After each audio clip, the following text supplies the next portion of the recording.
Parabéns, irmã Evenil, irmã Sandra, e todos os irmãos e irmãs que trabalham ao seu lado. Que noite inesquecível. Está cada ano mais bonito. Parabéns aos irmãos que participaram também deste momento missionário, de culto. Parabéns. A todos os nossos amigos e irmãos, a nossa palavra de boas-vindas em nome de Jesus. Que bom termos os irmãos aqui conosco nesta noite.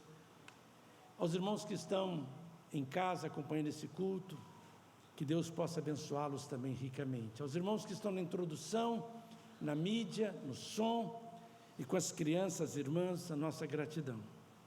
Convido os irmãos a abrirem as suas Bíblias na carta aos Gálatas, capítulo 2, versículo 20. O nosso tema já foi falado, né? Viva a compaixão. E o texto bíblico, que é a base desta campanha, desse tema, é o texto de Paulo aos Gálatas, capítulo 2, versículo 20. Paulo então escreveu: já estou crucificado com Cristo. Vivo não mais eu, mas Cristo vive em mim. E a vida que agora vivo na carne, vivo-a na fé do Filho de Deus, o qual me amou e se entregou a si mesmo por mim. Meus irmãos, este versículo bíblico é uma síntese de todo o ensino de salvação do apóstolo Paulo. O apóstolo Paulo conseguiu colocar em pouco mais de 30 palavras no texto bíblico original grego, todo o seu pensamento teológico. Neste versículo nós temos várias ideias que nós podemos sublinhar, destacar. Temos a ideia do paradoxo em todo esse texto. Veja bem que os verbos na primeira pessoa do singular e os pronomes me, mim, no texto bíblico original aparecem cerca de 8 vezes. Se nós acompanharmos ali, estou, é eu estou. Vivo, é eu vivo, 2 vezes. Não mais eu, 3 vezes. Mim, 4 vezes.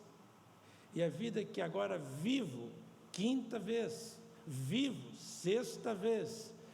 O qual me amou, pela fé no Filho, o qual me amou, 7ª vez. E se entregou a si mesmo por mim. Quantas vezes? 8 vezes. Veja bem, por 8 vezes, nesse pequenino versículo, nós temos a ideia do eu, meu, me, mim. E o paradoxo é que esse versículo não é sobre eu. Aí nós temos o paradoxo, é sobre ele. Então você pode ler esse versículo e ter uma falsa ideia, fazer uma leitura equivocada, se estiver preso apenas na letra. E descobre então que, embora tenha muito eu, me, mim, não é sobre eu, é sobre ele. Esta é a primeira lição deste texto. Nós vivemos a compaixão quando nós deixamos de pensar no eu, em mim, e começamos a pensar nele e no outro. Só assim podemos revelar compaixão, misericórdia. Outro paradoxo que nós temos esse é o primeiro paradoxo. O outro é quando ele fala, estou crucificado. O que significa dizer o quê? Estou morto, mas eu vivo. Paradoxo. Eu morri lá na cruz, Mas sabem de uma coisa? Eu vivo.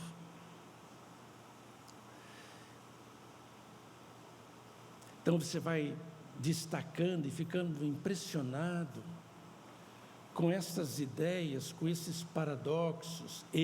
Mas não é sobre eu, é sobre ele. Morri, mas eu estou, mas eu vivo.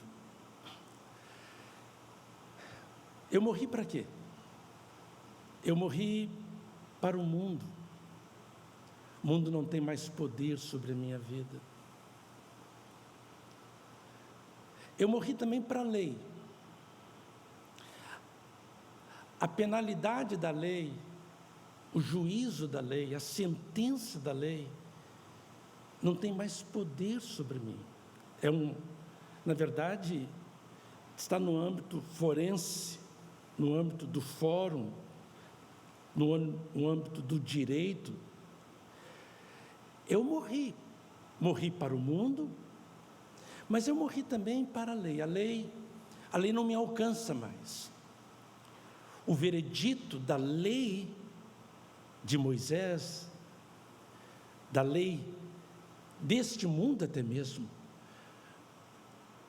não tem poder mais sobre mim. A sentença da lei não tem mais eficácia sobre mim, porque eu tenho um substituto, alguém que pagou o preço da minha falta, do meu erro, da minha desobediência, da minha transgressão.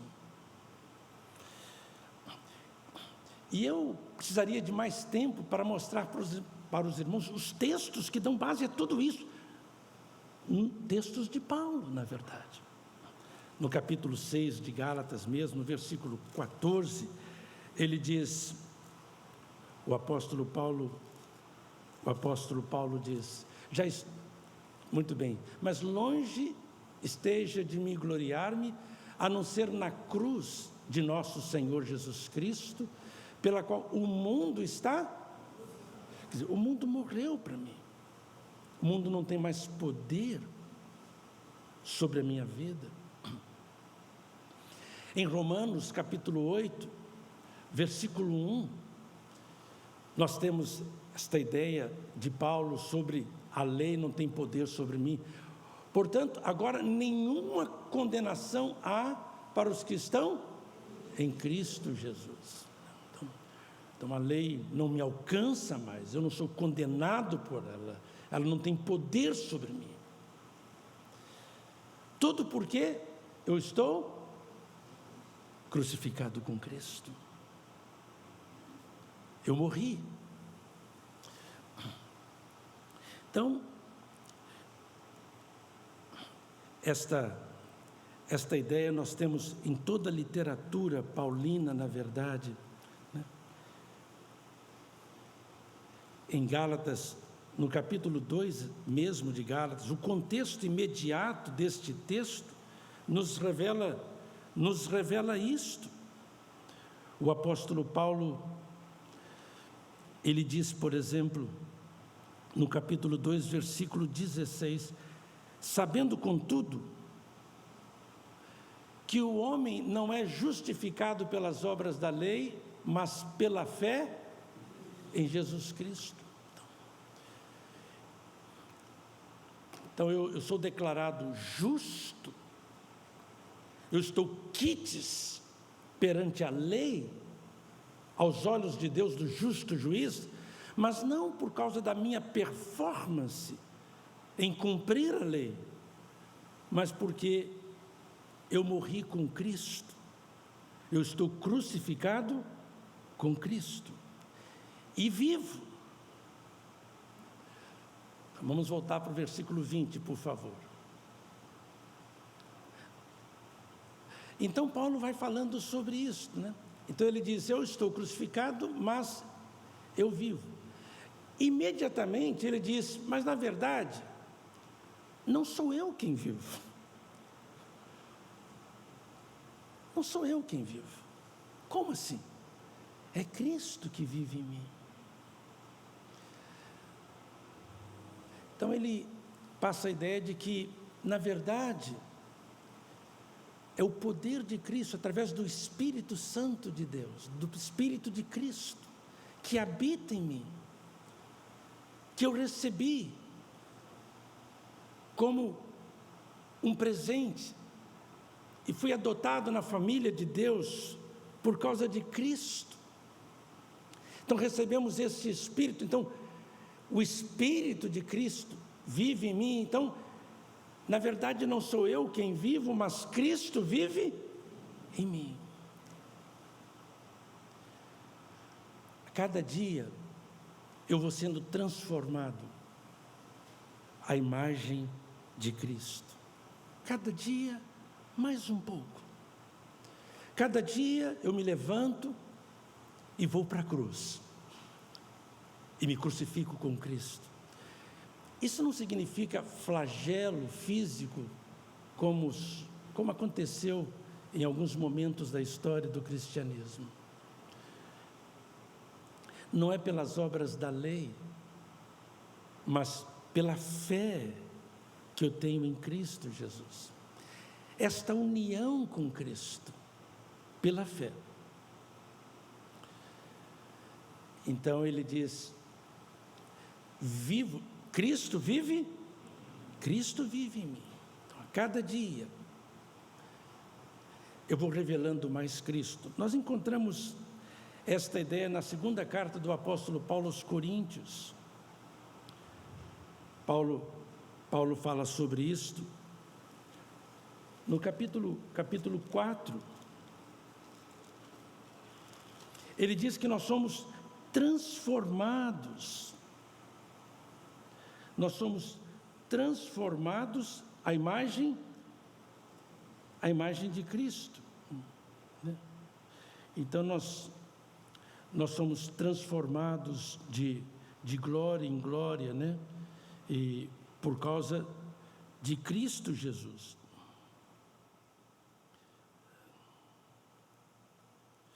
E ele fala também que somos entregues à morte todos os dias. Versículo 11, por exemplo, do capítulo 4, ele diz: porque nós que vivemos somos entregues à morte por causa de Jesus, para que também a vida de Jesus se manifeste em nossa carne mortal. Então ele vai falando sobre este tema, né? Sobre este assunto, na sua segunda carta. E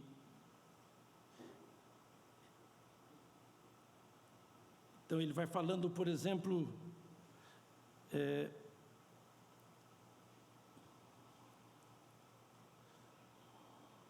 no capítulo 4, versículo 4, nos quais o Deus deste século cegou o entendimento dos incrédulos, para que lhes não resplandeça a luz do Evangelho da glória de Cristo, o qual é a imagem de Deus, porque não pregamos a nós mesmos, mas Cristo Jesus como Senhor, e nós como os vossos servos por amor de Jesus, porque Deus, que disse das trevas resplandeça a luz, Ele mesmo resplandeceu em nosso coração para a iluminação do conhecimento da glória de Deus na face de Cristo.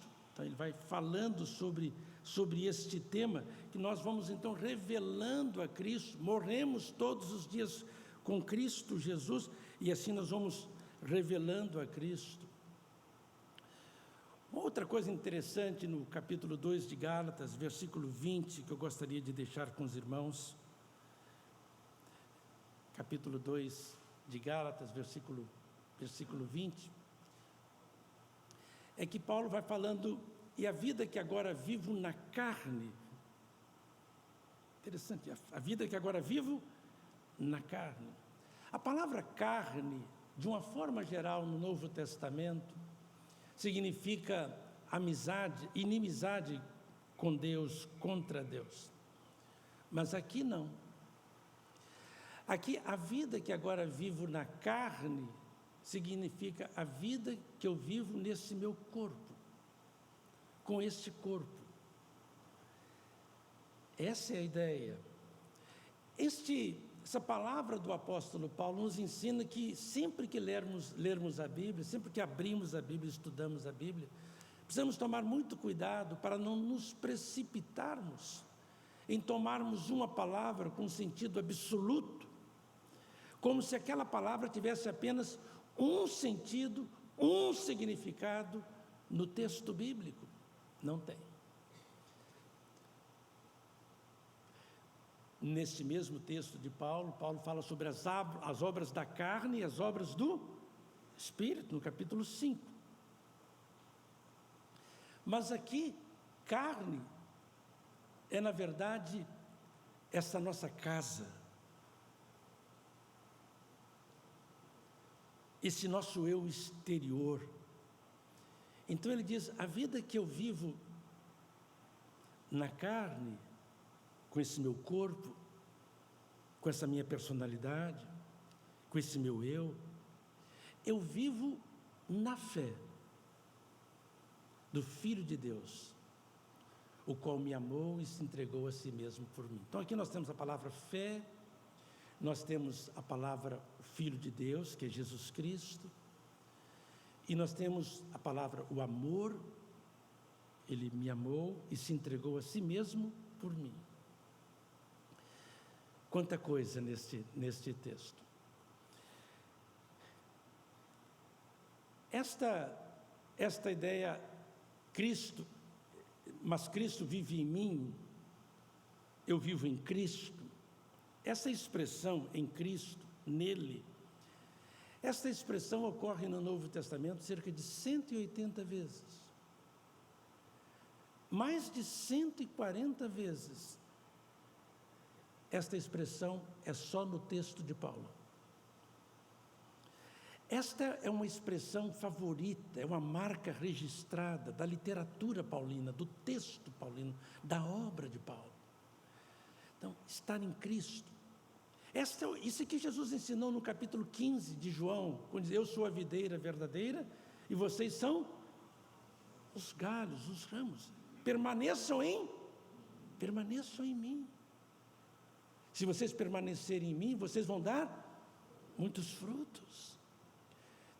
Então, esta união com Cristo que a Bíblia ensina, com Jesus, com Deus, ela só é possível pela fé.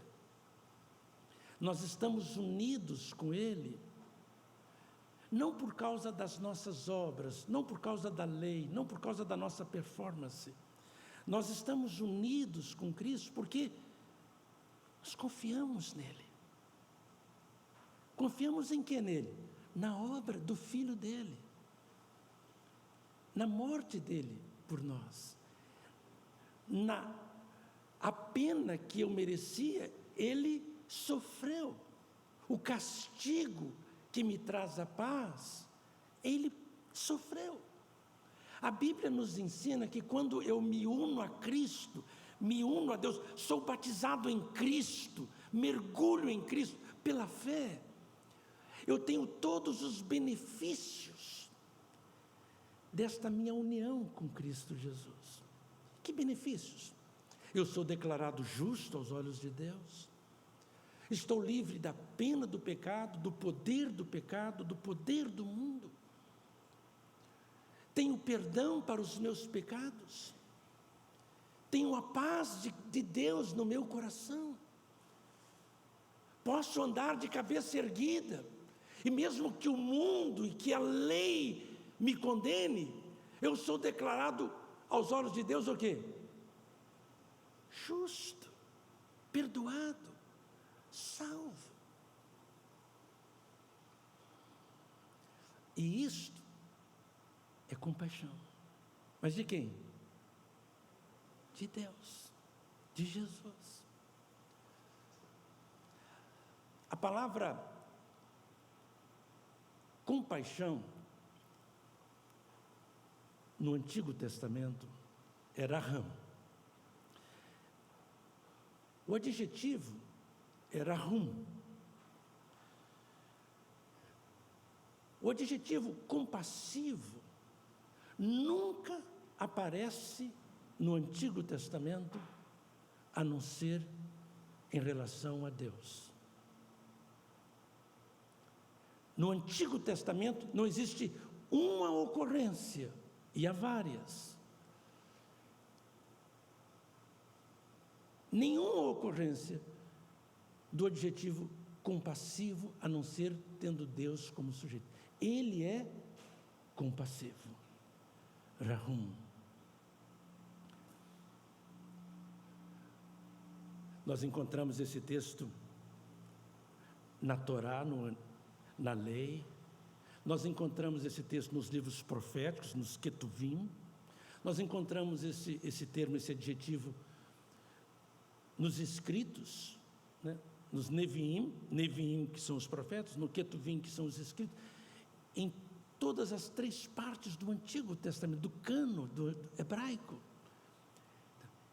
Ele é compassivo. Moisés, no capítulo, em Êxodo, diz que o Senhor se revelou como um Deus compassivo.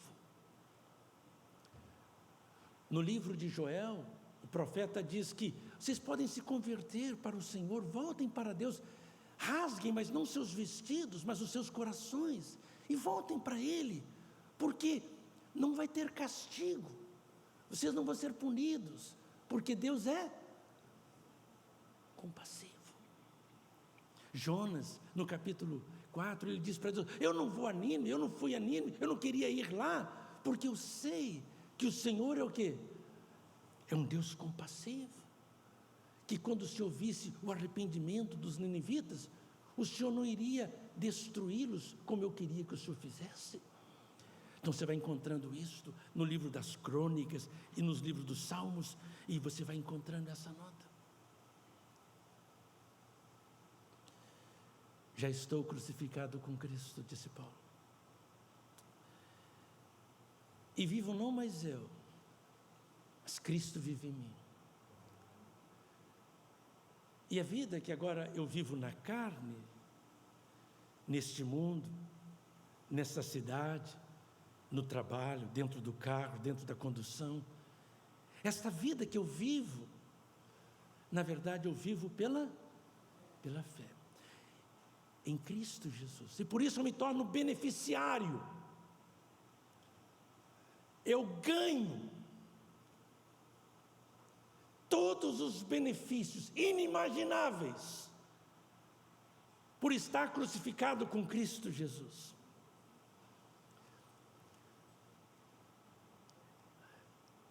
O que Paulo está ensinando aqui é o que Jesus ensinou repetidas vezes ao longo de vários textos nos evangelhos. Aquele que perder a sua vida, salvará.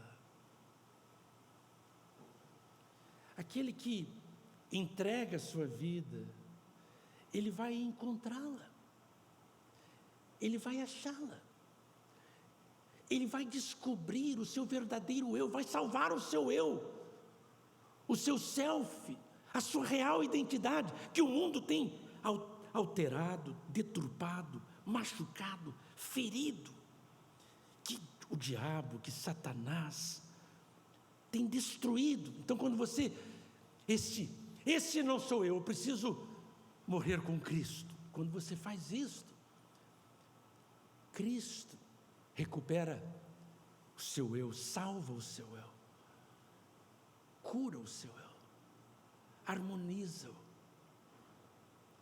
dá perdão,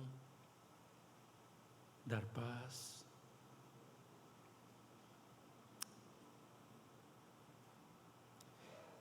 Então, assim, com Cristo em nós, você vai descobrir que você vai poder viver a compaixão, porque você é filho da compaixão. Você é filho de um Deus que é o quê? Misericordioso. Então, aonde quer que você for, você vai revelar compaixão. Você não gostaria de fazer isto? Abrir o seu coração primeiro para receber Jesus, crer nele. Senhor, aqui estou eu, pronto para ir para a cruz contigo, para dizer não para mim, dizer não para ti, seguir os teus passos, meu mestre. Jesus é este esse psicólogo, esse médico que nos cura, esse professor que nos ensina, esse caminho que nos guia. Quero convidar você a fazer isso nesta noite. Faça isso, enquanto nós louvamos o nome do Senhor.